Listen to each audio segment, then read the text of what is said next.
大家好，皆さんこんにちは，歡迎嚟到粵語廚房，食咗先講。好耐冇見粵語廚房。好耐冇見。今日整乜嘢啊？今日整番茄牛柳煲耶！好，介紹下你嘅材料。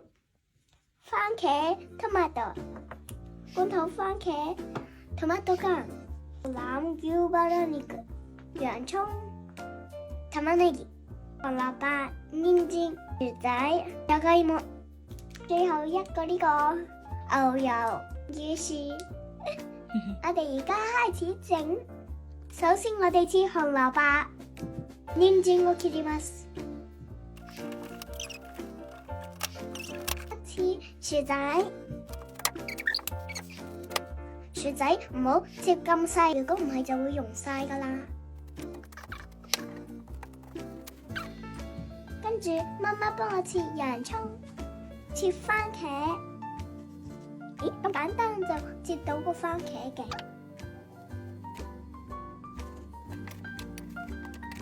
而家我哋燜牛腩啦，魚巴啦，煮込みます。加啲牛油，加薑同蒜，加牛肉，炒下佢，加啲糖，加啲水入れます。加啲豉油，蠔油，加啲蠔油。加洋葱，加番茄，加蒜蓉，撈下佢，撈一下，茄出汁啦，我哋就加番茄罐頭，加兩塊蝦鹽，加啲鹽，加啲黑胡椒。いい匂いになったね。好香啊！蓋煲40分鐘，30分煮込みます。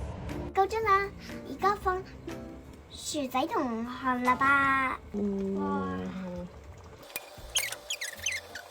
再煲15分鐘，太香了。番茄牛腩飯整好啦，トマト牛バラ煮込みできました。等試下次啊！好好味啊！爸爸做我哋我新嚟嘅，都打算食嚟嗰番茄汁撈飯真係一流啊！好啦，今日嘅粵語廚房就嚟到呢度啦，下次再見啦，拜拜。